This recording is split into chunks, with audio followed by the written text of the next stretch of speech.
and welcome to this evening's event, our expert team.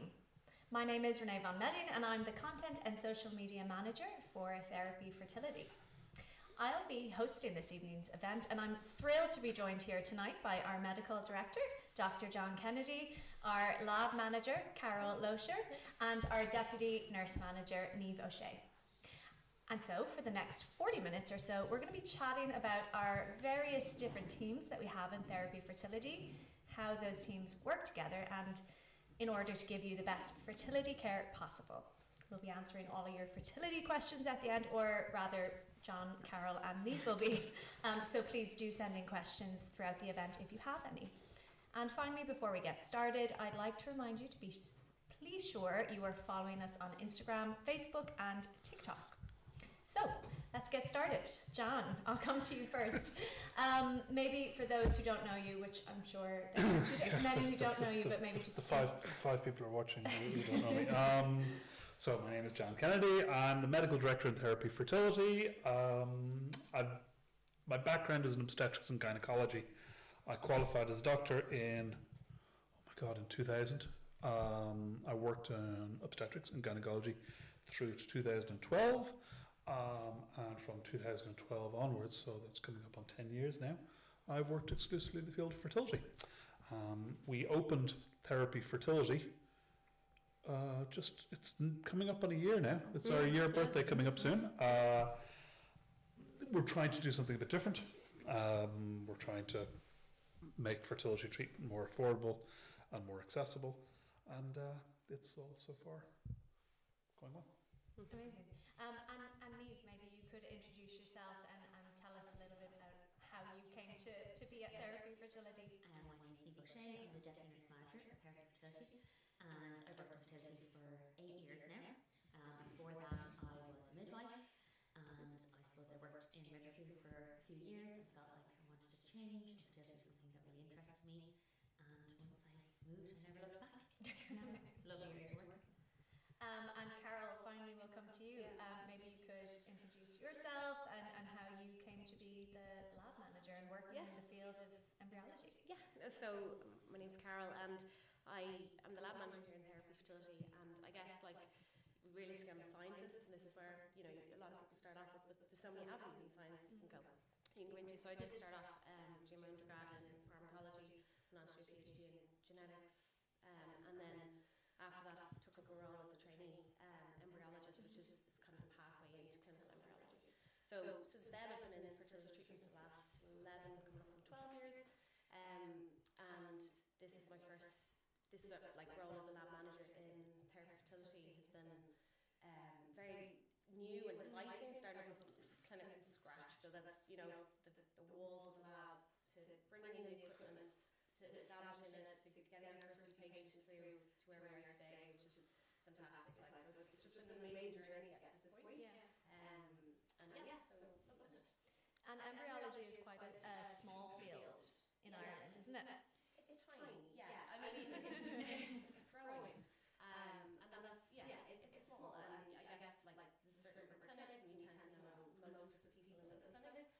And Irish embryology as well, because there's less of a pathway into embryology. You tend to know all the Irish embryologists, but then there's a huge mix of other people that might be from Spain, Greece, Brazil, different countries as well. So it's fab to have such a great mix in the labs, and we learn from each other as well, and to practice around the world.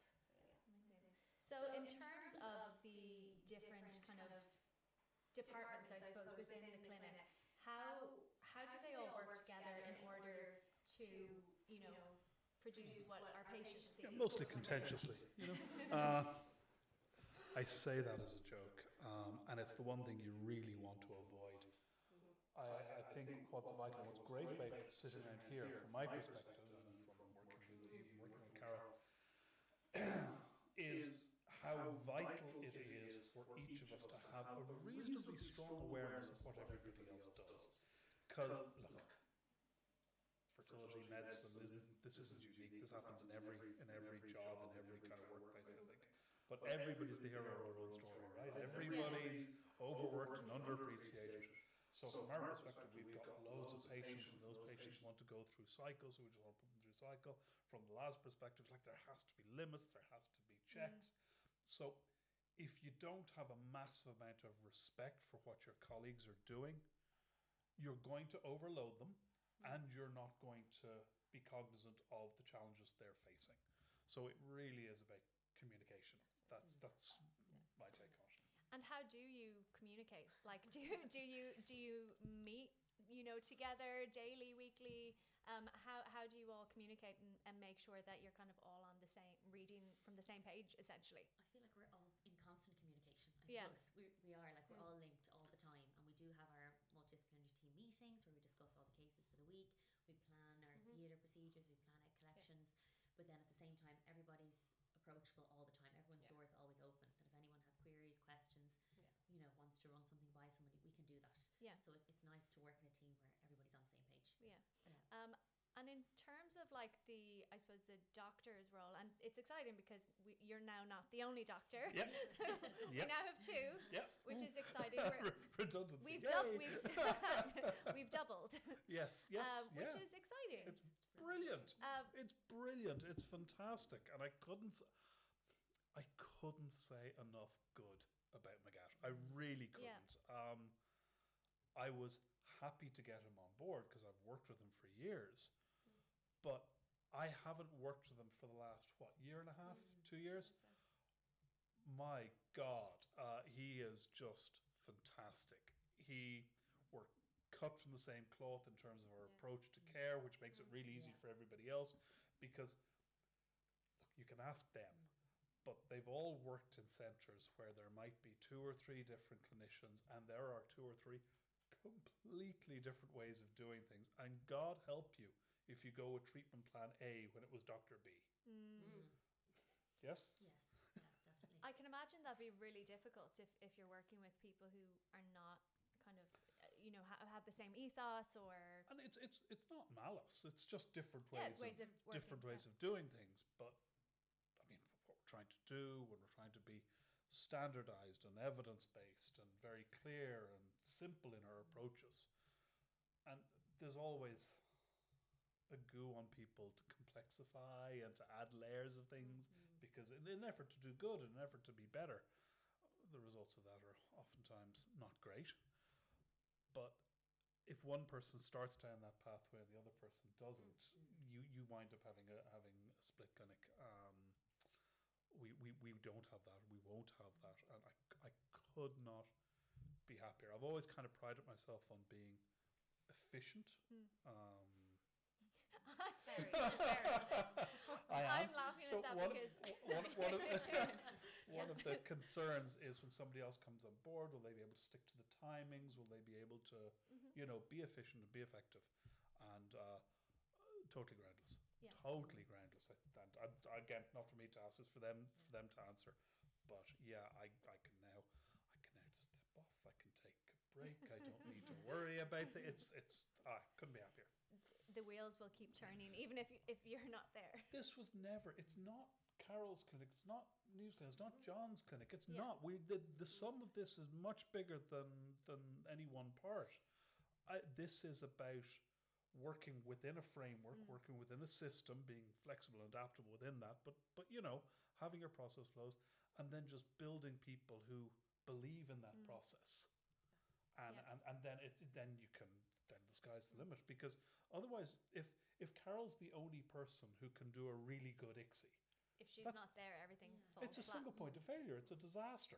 So So in terms of the doctor team now, which is not just you, there's a team of doctors. What is the role of the doctors? I suppose because we are a nurse-led clinic, so the nurses do a lot. So what do the doctors do? So the word I would use enormously is support. That sounds really rude. What do the doctors do? The best we can. Obviously, it's very supportive. You have oversight, okay? So you're working to establish the algorithms, to establish the treatment pathways, the testing pathways, to make sure that the nursing team are really supported through the edge cases where things are a bit different, where, okay, so we're supposed to do this blood, this blood, this blood, this blood, but they've already had this and this, so what do we need to do where this is the same but slightly different? So you need to be available for them on an ongoing basis. You also need to be available to help share the workload from time to time as well, I think. And this, I mean, it's cliche and usurpatory part of saying it, but you know, I have a nursing role as well. Like we have the portal, right? And messages come, like if I have some free time, I'm answering them as well. You have to, like because again, if that doesn't work, nothing works. So just being obviously medical oversight, building KPIs, making sure the parameters are right, making sure the process flows are right. At the moment, the doctors are doing all the egg collections as well and the embryo transfers. I would very much love to see us move to a nurse-led embryo transfer service. I think that would be fantastic for the patients as well. Training and support in terms of ultrasound development, HICOSI, things like that. And really just making sure that the patients are looked after and making sure that the staff are looked after and the clinic is looked after. And then, of course, liaising with the lab as well. But we do that on a regular basis. So in terms of the lab, Carol, then, how does the lab work as its own little unit within a larger unit? Yeah, so the lab is very much driven by the clinical activity coming into the lab. So of course, you know, when we meet the patient for the first time, okay, it could be at semen analysis, but in reality, the first time we meet the patient is the time of egg collection. So they've already been through a journey to get there, and that's where I think it's important that we aren't just thinking of our own departments all the time. Really, we're following the patient through their pathway from their initial time they step foot in the clinic the whole way through. So when we meet the patient, you know, obviously we have a lot of prep work and things to do, but it's, you know, our role is really managing and looking after that patient, but predominantly obviously their eggs, their sperm and their embryos from the day of egg collection until the day of transfer. And while we're looking after their precious cells that we have in culture, it's about the communication as well, I think is so important. You know, there's always a balance between too much communication and too little, and everyone's different, right? So it's trying to get that balance and setting expectations as well, without causing anxiety. So it's just a difficult path to kind of navigate, and some patients want a little bit more and some people want a little bit less, and that's absolutely fine. And is that something that is accommodated if someone wants a bit more or a bit less? Yeah. So in general, like our messages to our patient, we tend to communicate a lot in the portal. So the portal messages go out for the day of fertilization check, so it's day after egg collection, just to update them on number of eggs fertilized. And they're booked in for their transfer at that point already, and we'll say we'll see you on the day of transfer. You know, so we kind of leave it that there's not too much information in between, because again that can cause anxiety where, you know, the fixation is on numbers, where while it's been fixation on number of follicles, now it's a number of eggs, and now it's a number fertilized, and it just, you know, it's hard to know how much of that helps, whereas we don't really know how it's going to go until we get to day 5, and then we'll know. We'll know what good quality embryos we have for transfer or to freeze. So the information in between can kind of help sometimes, but it's just, it's not a perfect science, you know, so we don't have perfect information. So we try to give the stats, give the information as we go.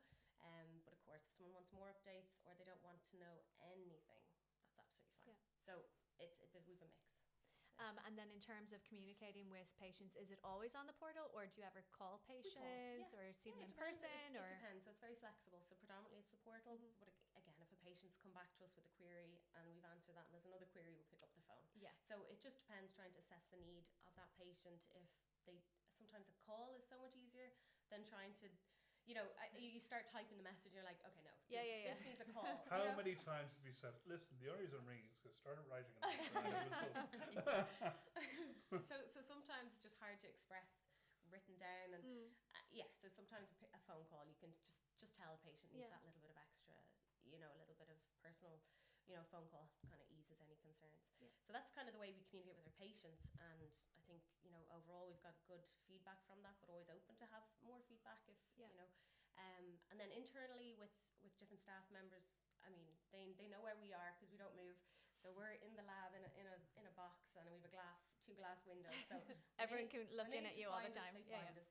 We've obviously people try to communicate by email or Teams or through our internal kind of messaging system. There's lots of ways to communicate with us, but any issues, of course, will be flagged. So it's constant communication, as Niamh said, really. Yeah. And then Niamh, in terms of the nursing team, so the nursing team are really the first point of contact for anyone coming through, whether that be for testing or treatment. So what does that journey look like for someone coming through and interacting with the nursing team? Yeah, we're the first point of contact and probably the main person that I suppose the patients will be in contact with continuously throughout their journey. And because it's a nurse-led clinic, we're the ones that are kind of face-to-face with the patients. So we're the person that they meet, say, at their initial consultation. We'll be the one to do the bloods. A nurse will do their scan or their hycosi. All along we'll be in communication with them. We'll give them their STIM instructions. We'll do viral bloods, all of that, and then we're the ones, I suppose, teeing them up for their egg collections, giving them transfer information. We're at their egg collection with them as well. We're recovering them afterwards. So there's pretty much a nurse with somebody all along throughout their whole journey. Yeah, we're the ones ringing with beta HCGs, taking the bloods. We make them every step of the way, which is so nice. It's really so nice. The nurses are the superheroes. Yes. Well, they're not the first point of contact. The first, middle, and last point of contact. They are the point of contact. Yeah. The The nurses are all amazing. Actually, I think all the staff are all amazing. But credit, but the nurses credit are, where it's due. Credit where it's due. Especially when it comes to the patient interaction, I think, and just comforting people and reassuring people along the way. The support and we're the guidance, and that's our main role, and that's what's most important to us, is that somebody feels supported and listened to, and that they have clear instructions about what they're doing, and that they feel like they've somebody they can ask questions to. Because it can be a daunting experience, so you want to feel like you're supported. So John, in terms of, you mentioned we're coming up to our first birthday in July, which is very exciting, and the first babies are going to be starting to be born very soon. Very soon. Next month? June. June. Very exciting. How do you feel about what has been achieved over the last year in terms of what was set out to do, in terms of, providing accessible, affordable, streamlined care? I'm very proud of it, which is, and it's Go Team, obviously. When we started it, when I first talked to the McGlades, because I'd have said this before, I always felt for years that fertility in Ireland wasn't going in one specific direction. You should either have a bespoke professorial one-to-one care, cut the nurses out of it completely, the doctor does the scan, the consult, the collection, the transfer, and you bleed people white. You charge them a fortune for that. Pay like 50 grand, 100 grand. Whatever you wanted. Whatever the market will support is what it comes to. And you might find you might only do 50 cycles, but it'll be the 50 richest people in the country who need fertility treatment. And there's definitely a market for that. But the other way was to acknowledge the thing we all know: no public funding for fertility services in Ireland. Pre-COVID, the enormous number of people who were travelling off island, half of all the cycles. Now, you can dress this up however you like. Well, there's one driving cause behind that, and it's cost. Call it like it is. And say, right, there's loads of people having to leave. That's not right. There's loads of people not having cycles. Niamh and I have both worked in other fertility clinics. The profiles of the patients we are seeing, sure, there's a commonality, but it's also wildly different, right? They're younger. These are people who, you see some trying for 10 years, and you can see as you look through their history, the testing that took place in 2016 and 2018 and 2020, and now they're coming through. You say, so listen, and if you really get down to it, why didn't they go through treatment 5-6 years ago when their chances were a little bit higher? They couldn't afford it. They couldn't afford it.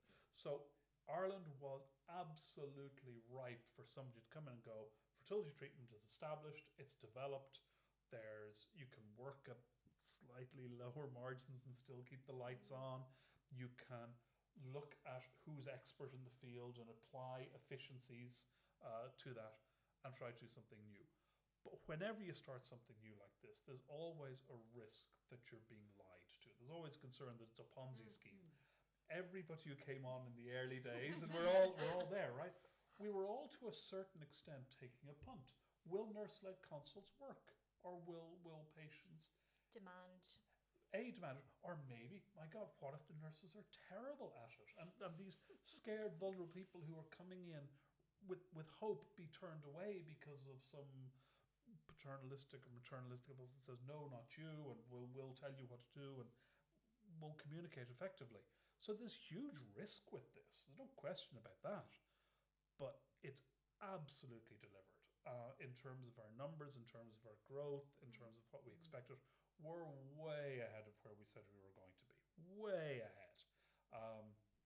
Now, Philip will tell you, yeah, he knew it was going to go like this. But, that's what he'd say anyway. But we're changing everything.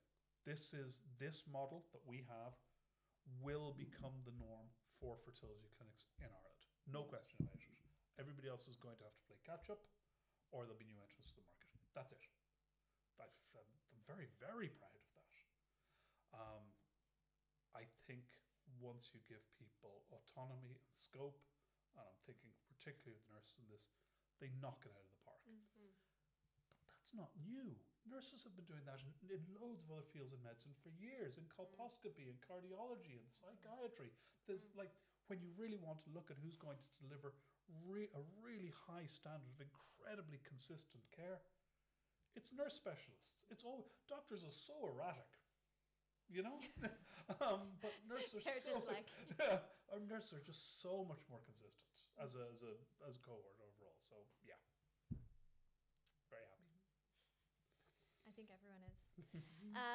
Okay, so now we're going to get to the kind of Q&A time. So some questions that have been sent in ahead of time, and then we might have some more questions that are coming in as we're talking. So the first one we're going to start with is probably in relation to that Netflix documentary. Did you watch it? Our Father. Yeah. Absolutely. Did you watch it? I know the story. I didn't watch the job, but I'm very familiar with the story. And it's obviously this is something that's happened. Was it the 80s? Was it 80s? 70s, 80s. And I want to say mix up with donor sperm, but not mix up as opposed to like actual. It's assault. Let's call it. It's assault. Especially in the context of couples thinking that their partner's sperm was it was used. their partner's sperm, as opposed to some this is not a defense.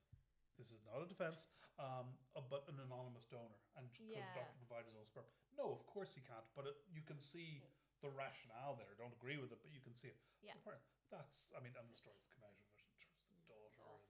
It's awful. It's awful. So understandably, people going through treatment, are a bit like, oh my God, how do you make sure there's no mix-ups? How do you make sure that the right sperm, the right eggs are used, the right embryos are transferred back to the right patient? And this is something we've talked about a lot. And maybe it's more so a question for you, Carol. How do we make sure that, the right materials are used with the right patient? Yeah. So, the cornerstone of a lot of the lab, to be fair, a lot of it, an awful lot is traceability. So it's making sure we don't just know whose embryo that belongs to, but also what number embryo it is. That's number 1 or 2 or 3 or 4. So everything's tracked to the nth degree. So that how we stop or prevent any mix-ups is in the lab we have a double manual witnessing. So every time we move an egg, an embryo or sperm from one tube to another tube, pot to dish to dish, anything, we have to call for a witness. We say, can I have a witness please? And that involves a second person coming across where we're reading every single label that's on our workstation. And the person that's witnessing us is confirming by looking at a medical record. They're listening as we're reading out, and equally then they read out what they can see, and we look at all of our dishes. So that's the first and the most important, is double manual witnessing. And then we have another system which is called RI Witness, which is an electronic system as well. So each and every pot, tube, everything has what we call an RFID. So it's a radio frequency tag. It's a little expensive sticker that we stick to all the dishes. But it's electronically assigned to that patient. So if there's a reader on each stage. So if it was a patient, an incorrect patient was brought onto the stage with patient A and B, the first thing that would happen it would alarm.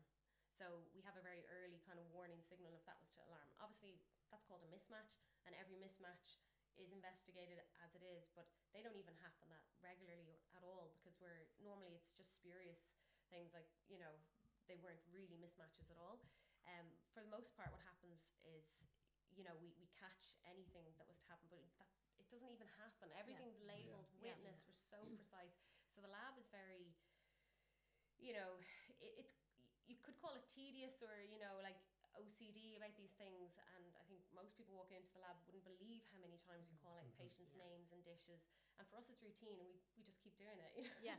So it's our job. Our job is to witness, and to ensure that we can trace back every single embryo and sperm to every patient, and that's the way it works. So every patient coming into the clinic will have a wristband that we checked in.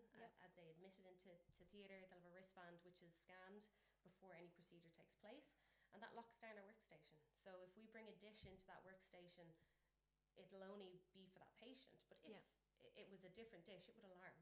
So we've a lot of checks like that, and so it's the electronic side is important as much as the double manual witnessing. But we have a whole documentation and you know, you can see the documentation all through the cycles, every single witness point, what time it happened, who was the operator, who was the witness, for everything. So mistakes just don't happen. They don't. No. It's incredibly secure, but of course it relies on training, a good protocols in place, you know, making sure our staff are trained adequately as well. So there's a lot that goes into it, but it is our bread and butter. That is what we do. That's just as important as any tiny manipulations we do. That's a system that's actually developed enormously. Like if you go back to the time of the documentary, the 70s and 80s, none of that was in place. All right, there wasn't any double manual witnessing. There certainly wasn't any electronic tags. There wasn't a huge amount of oversight, and there was a carelessness, I think, not just in fertility, but across all healthcare and many different industries as well, which has gradually changed. Now, what you really need is a culture of belief. You need your staff to believe in the importance of this. You know, you have to want them to want to Otherwise do this. they won't do it. Or else, you know, they just won't be as committed to it. But that's, well, you can even hear like from structure. This is how vital to Carol. In the past, people didn't have printed stickers. You know, with all the, like, every patient that comes through for a cycle is going to have a sheet of printed stickers with their name and identifiers and their partner's name and identifiers. In the past, these things were handwritten. You know, mistakes and they weren't witnessed, and things happened with just me as an embryologist moving from a dish to a dish. But I've checked, you know. But of course, we're human, you know, and there's errors that happened. So if you don't have systems in place, you know, I can sit down and look at a dish and they're both the same name. But of course, that's not, you know, we have to get a double witness over to witness, and we have the electronic system. But in the past, if you weren't labeling things correctly, or people have similar names, or, you know, you can see how certain things could have happened. And the electronic side is just a kind of fail-safe. It's a backup. So it's like a triple check. Yeah, triple check for us. So no, it's incredibly secure, and we follow processes for a reason, and there's processes and procedures built in as well to that to make it straightforward. Amazing. So. Okay, next question. I'm not sure who's going to answer this, Niamh or John. So for some people coming in, they might be coming in not because of fertility issues, but because they're either doing a treatment with their partner with donor sperm, or they might be single person coming in to do a donor insemination or IVF with donor sperm. Why would a high COSI be recommended for that person, even if they maybe don't have any fertility issues and they just want to do an IUI? So if somebody wants to do an IUI, they absolutely require a high COSI, because a high COSI will assess, it's a normal kind of pelvic ultrasound where we assess the ovaries and like the appearance of the uterus, the endometrium. What we also want to do is assess the inside of the cavity of the uterus. We do that by putting a little bit of sterile water into the cavity of the womb and watch how it expands. And we can see if there's like fibroids or polyps or something small there that could impact implantation. And that's really important for IVF. But it's also important for IUIs, and we extend the high COSI to assess the tubes, because that's really important in an IUI. If somebody wants to do an IUI, we need to be sure that their tubes are patent, so that means that they're open. So we'll pass a little bit of dye through as well, and we'll watch how the dye extends out through the tubes to make sure then that an egg and sperm would be able to meet in the fallopian tubes and an IUI could have potential to be successful. It's the same then with the embryo, that it could implant normally in the cavity of the uterus. So it is kind of an in-depth assessment of the pelvis, basically. So it is quite essential. Yeah, it is an important assessment, and we learn quite a lot from doing it. And then we also get to extend, I suppose, to look at the ovaries, then to see antral follicle count, to assess for cysts, things like that, so that the whole pelvis can be assessed in one test. Yeah. It takes about 10 minutes, and you get the information straight away. And then usually after that, then it'll be reviewed by the consultant. Okay, Yeah. cool. What age is too old for IVF? There's no right answer. Oldest recorded success with IVF and own egg is 45. 46? 46. I can't. Yes. 45, 46. In and around that. But that's edge case. Really rough Cliff Notes version of this.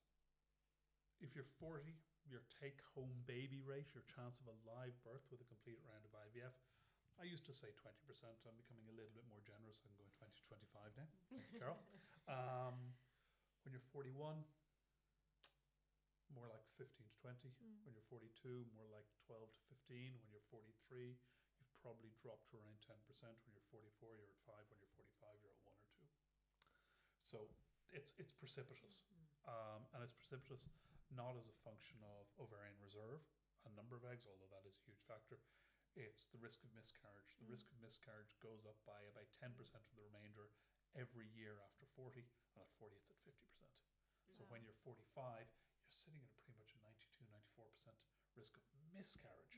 So that's after you've got the egg, you've got the embryo, you've cultured it to day 5, you've made a nice looking viable blastocyst. You still have a massive rate of failure, which is not to say you can't do it. Okay? This isn't me saying you shouldn't have fertility treatment if you're older. There's 2 vital reasons to consider doing fertility treatment. The first is because it may, in certain circumstances, or in many circumstances, be the only route to having a baby with their eggs and their sperm. Maybe there's a tubal issue, maybe there's a sperm issue, something like that. The second reason, and this sounds commercial, I don't mean it to be, is so they can say they left it all out there.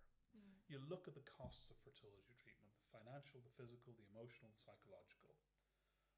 So long as people aren't bankrupting themselves financially and physically, and would be very, very careful in our counselling about that, then the benefit they get in terms of the emotional and psychological side of things, of knowing that they went in, they gave it a great shot, they gave it their best chance, I think there's value in that.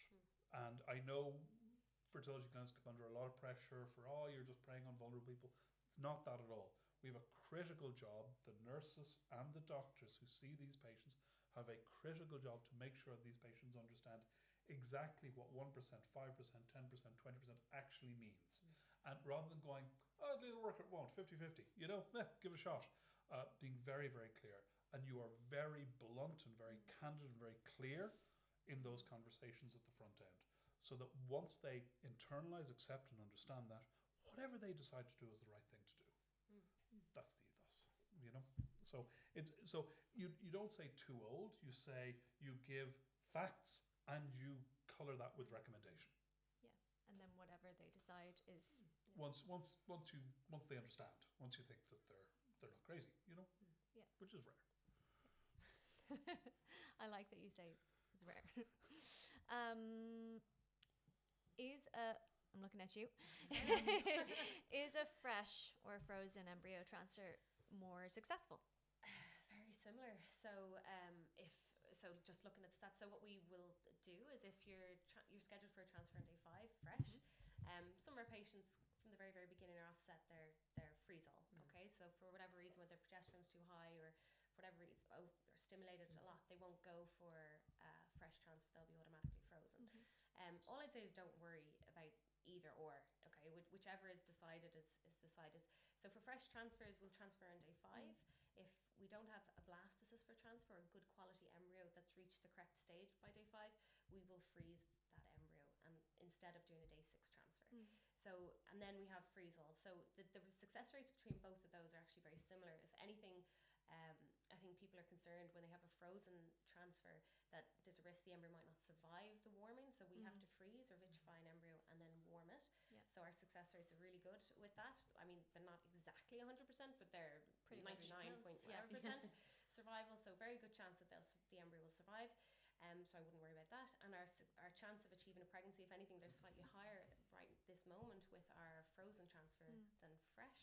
But obviously there's reflects probably patience as well coming through, but only marginally. So no, I wouldn't be concerned with fresh or frozen. Both are good. So either or, just depending on whichever has been decided for you, I guess. Obviously, you can talk to your doctor and nurses and go from there. But if you're going for a fresh transfer, perfect. Frozen, perfect. Yeah, I wouldn't worry. We were talking about this before and laughing about it. I wonder, are babies born through a frozen transfer or a fresh transfer different? Because our older daughter was a frozen transfer and our second daughter was a fresh transfer, and they're very different. Really? They're very different. I wonder if being frozen had anything to do children with different from each other. Now sports.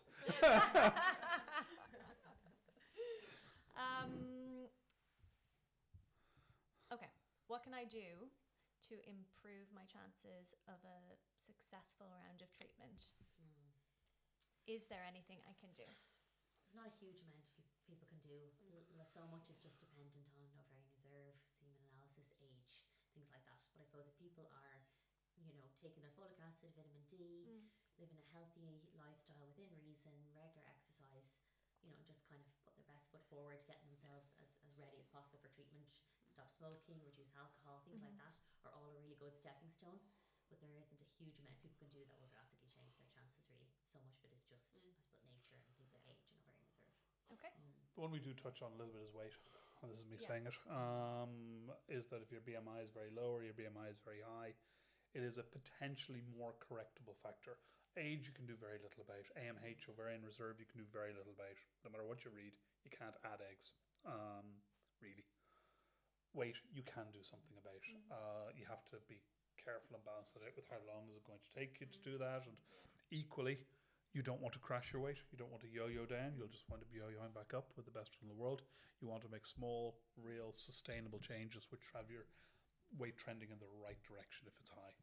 Get your BMI down slowly and work on it. We may wind up coming under fire for this down the line, but it's something I'm very keen on.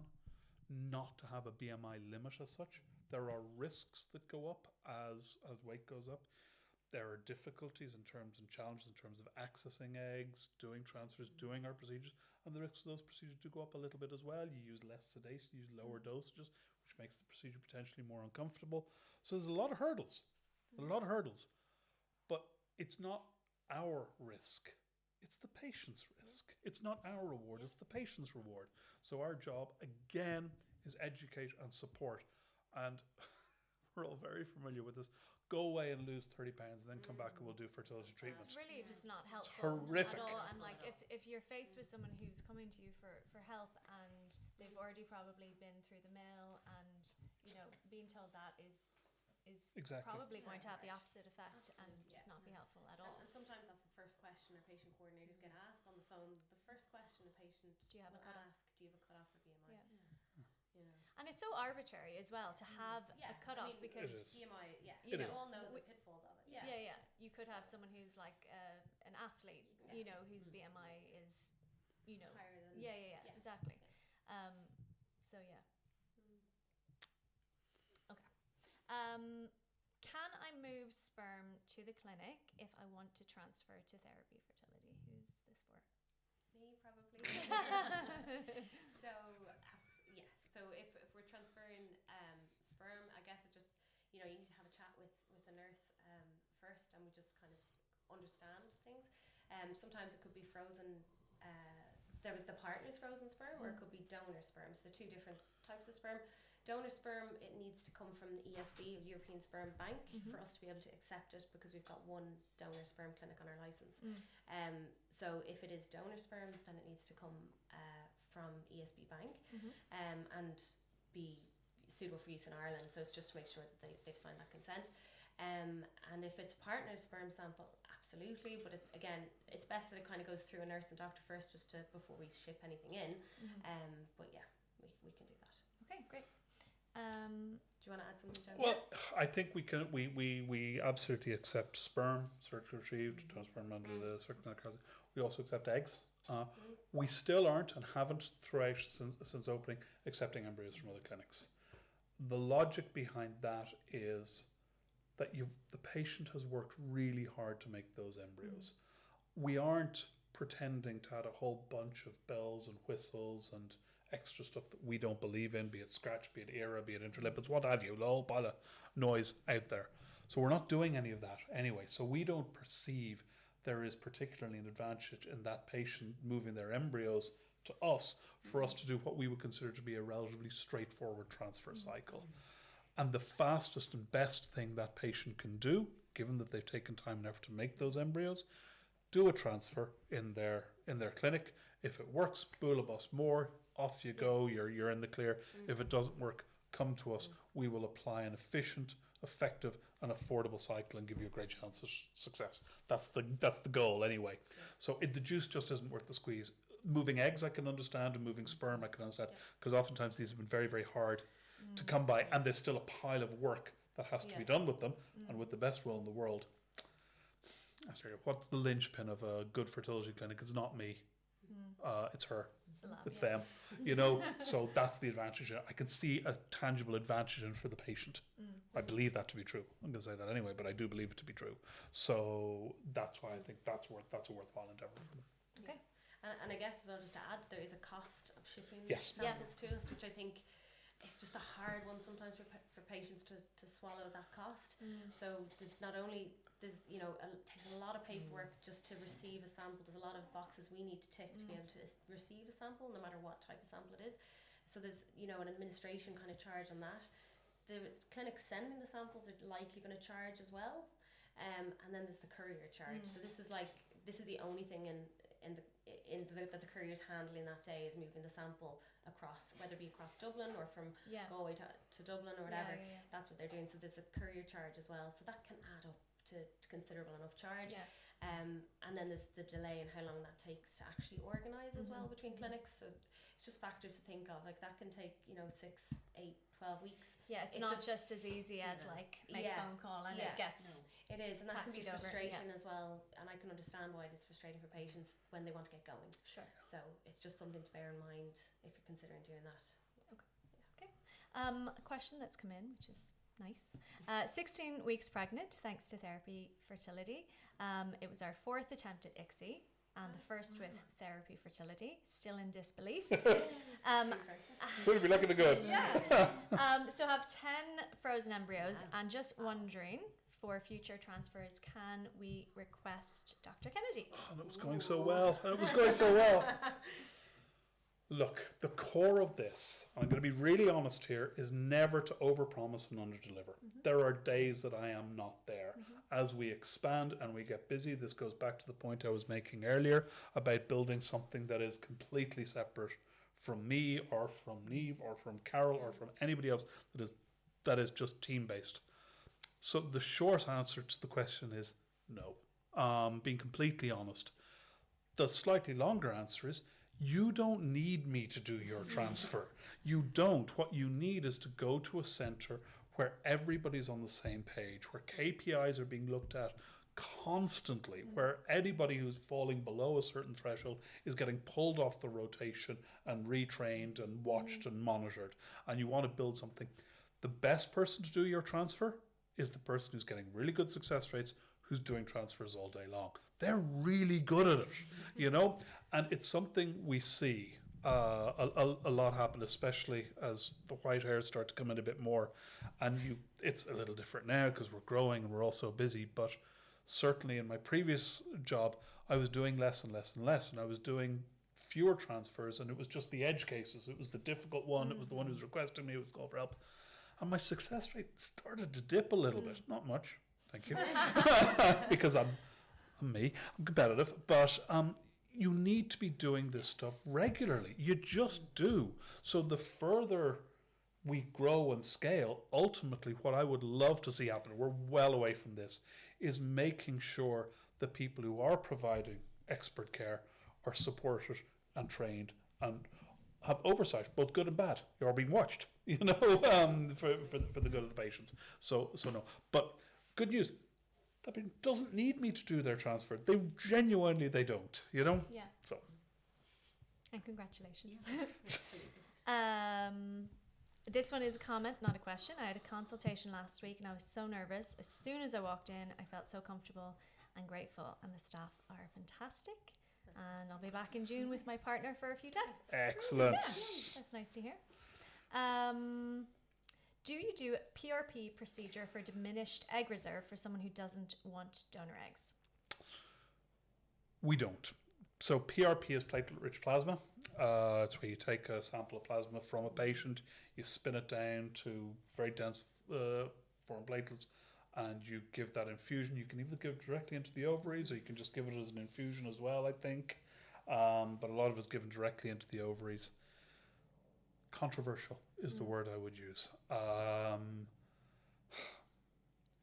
Maybe in 10 or 15 years' time, olive egg all over my face. And it'll be, this was the greatest thing, this revolutionized fertility treatment, this rejuvenated ovaries. But it is unfortunately more likely that it, like so many other things, will fall by the wayside. But I'm not the person to ask. Carol is genuinely the person to ask. It hasn't got there yet, so I don't know. Like in reality, there are like that lots of things that we just don't know, and the problem with human embryology in general is it's not possible to do trials and tests and to match, to have two studies, controls and matched and actually do a proper scientific study. Plus, it would take a good while to get. So that's always the problem with, in general, with IVF. And this is something you kind of challenge. And patients don't have time either, I appreciate, to wait for these trials to get going and get started either. Yeah. So like that, we're evidence-based. We're regularly looking at the data and the literature out there. And if there is something that will benefit patients in general, we'll apply it to all. Yeah. So in Ireland, we don't yet have a oversight body, but we will. Yep. Soon. But in the UK they do, right? Yep. And they have made a list of treatments, right? Yep. So for treatments that they It's would not on, would recommend that have value, and then a list of treatments that some clinics offer that don't add any. Yeah, and they've got a lot of criticism for it as well, because it's, red, amber, green, and now they're talking about maybe putting in other colours or black and a grey, and that's very confusing. It confuses. But like that, it's just it's hard. It's hard to get the data, and it's hard to get randomised controlled trials, and it's hard to get strong evidence for a lot of things. And it's also hard when someone thinks that something could potentially help. Absolutely. And you're throwing the kitchen sink at it. And my favourite example of this goes back through 2013 through to 2018. In 2013, I think it was, or maybe a year or so in the difference, there was an article, a front page headline on the Mail on Sunday, that paper of record, saying revolutionary new procedure in IVF increases success rates by 200 to 300%. And in 2018, there was another in the same paper, a headline going, fertility clinics charging excessive money for unproven add-ons with no benefit. Both articles were about endometrial scratch. And it's a really classic story of something that comes along with a lot of fanfare. You've got small, not great retrospective evidence that says there may be a benefit, and immediately we all jump on it for two reasons. One, because we want to do good, we want to help the patients. Two, it's commercial. There's a USP for the organization, there's money for the organization, which is the cynic in me gets very twitchy about. So everybody starts having it, and even if you think it mightn't be of value, it's exhausting to have the conversation over and over and over again. You just do it. And then, so back in 2013, we had little bits of bad evidence which said it might be useful. By 2018, the larger meta-analysis had still come out saying this is a colossal waste of time. But it's fallen off a cliff, but it's still being done. It's still being done, because if somebody comes into you and they've had 3 failed transfers and they're going, can I just do this? If you're a clinic that has that as an offering, you will wind up doing it. You can't not. Yeah. So it's easier just to be clear, to be honest and direct. Go, this is not the organisation for you. Yeah. The evidence doesn't support its use. Another question has come in. Can you help a 35-year-old with a new diagnosis of premature ovarian efficiency, an AMH of 0.07, FSH 73, no symptoms, love to conceive with our own eggs, fully healthy, normal BMI, no medical history? You're finding them, aren't you? That's a tough one. The FSH of 73 especially, that's a big red flag for us in terms of the ovaries working incredibly hard, getting an awful lot of stimulation medication to try to produce eggs. When we do IVF, we give FSH essentially in various different forms. And if you check somebody's FSH in the middle of a cycle, it might go up to about 22 or 23, way up from a normal baseline of 6 or 7 or something like that. If your FSH is already above those levels, you aren't going to, your receptors are already saturated in FSH, and there's just nowhere for that medication to latch on and act on. AMH, critically low AMHs, are not a function of egg quality, and there are people with critically low AMHs who are getting pregnant. Okay? Naturally, or? Naturally is generally the preference, or with timed intercourse or IUI if there's a need for donor sperm or there's something like that. So I'd almost rather look at that. Those numbers are still not great, and you'd need to look at the cycles and all the rest. The problem is it can be a difficult road to start going down. And more than happy to have a chat with them if they want to get in touch with the clinic and all the rest. But there's a tough conversation that needs to happen relatively early on in that process, because if you're not really brutal, people will hear, so there's a chance. And then suddenly they're $3,000 down the hole. They've bought a pile of donor sperm. They've done a whole pile of tests. They're getting nowhere. They're a year older. They're just broken and tired human beings. Yeah. So if you can try to have that honest, real conversation at an earlier stage, there may be more value in that. Okay. What are the clinic's live birth success rates, and when will these findings be published? So we don't have any. Carol. Some babies very nearly due, but not here yet. It'll take us a while. How, when a new clinic opens, how long is it usually before first success rates and data is made available? So, I mean, look, if you're going to be, we're going to start pushing data when we can, all right? And we're very clear and very committed to being very open and transparent about the costs and the success rates in the organisation, okay? So, and look, the doctor who does the toughest surgeries will have the highest complication rate. Yeah. You know, so, you know, you have to be able to be open. What I would love is a regulatory agency which had a consistent approach to the publishing of statistics, so that you can't just publish whatever 6-month block you want yourself. To make it look. Yeah. That being said, modern IVF, it's hugely about cumulative success rates. So you do one cycle, that cycle isn't finished until you've used all the embryos from it, and that can take a long time. Yeah. So if we have our first cases, some of them are pregnant, some aren't. Some of the ones who aren't have embryos, so they're continuing that journey on. So that cycle isn't finished, and then maybe they'll have another cycle, and then they'll get a baby, and that falls into our win column overall, you know? So the longer you push this out, the more robust your data is, provided you're consistent with how you collect, collate, and report it. So while we will have live births in June, July. it's not going to be, we're not going to suddenly come out and Like go, 100%. you know, no, and we're like, I was very happy with our success with something we're monitoring constantly. We're looking at our pregnancy rates, we're looking at our blastulation rates. We're not cancelling cycles, we're not turning people away because of BMI, and ultimately we're going to have to start being able to correct for that, because people who are older, who have higher BMIs and things like that, will have lower success rates.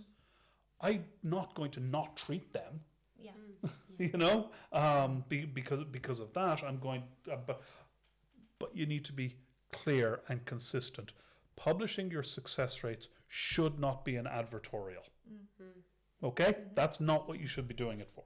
You should be doing it because you want to be part of a wider community that's committed to developing proper patient pathways. Okay. We might have time for 2 more questions. do I need to have my results from a previous fertility clinic in advance of an initial consultation with Therapie Fertility? Not necessarily, but I suppose it does really help. I suppose the more information that we have at the initial consult, just the more you get from it. You know, like lots of people want to know initially success rates when they first arrive, but if we have never done an AMH and never done a semen analysis and have no hycosis, it's really hard sometimes to give people an idea even of what kind of treatment pathway they should follow. So if somebody has had treatment before, it is a really good idea to try and get the It just speeds things up. it does, because then if we don't have it for the initial, it's really beneficial to have for your doctor's appointment. Okay. Yeah. Great. I think just one more question. Is there any fertility treatment leave from work in Ireland? I don't believe there is. I think No, I think certain as part of companies have their own policies, but I don't think there's nothing. Not from Like the the state. state. No. so it's not required, but a lot of you know, I think was it Vodafone and Was it Lidl, Lidl, yeah. things like that. Yeah, I some think of the big they're employers. as well. they're getting better. Better, I think also on a case-by-case basis, most patients will report a degree of understanding absolutely. from their line manager. Definitely, yeah. Very different 10 years ago, right? Absolutely. It's so different when people had to do it without telling the boss, and it was really And stressful. also the way we're running it, there are less visits. Like doing an IVF cycle, it might, like when you're actively in the cycle, it might only be 3 or 4 visits in total, and some of them are super quick. Now, the egg collection, you know, we say don't operate heavy machinery. That means cars, by the way. People seem to forget that, but you know, it also means, you know, maybe don't go in and, you know, that critical presentation that your job is dependent on. It's not the best time to do it. Or offer someone a job. So a day or two. You don't necessarily need time off after an embryo transfer. If you can take it off after transfer and it's good for you, if that's what you want to do, it's fine. We're very supportive of that. Great. Okay, we do have some more questions that came in, and I'm sorry we can't get to them, but we literally have 1 minute left. But please do get in touch. You can Instagram them or something. Instagram solves everything. You can yes, absolutely. You can send in questions to our Instagram, and we will get the questions answered we'll do that. for you. So thank you so much. Thank you so This flew by. And thank you to everyone who tuned in. And we'll see you next month at our next webinar. Thank you so much. Absolutely. Thank you. Thank you.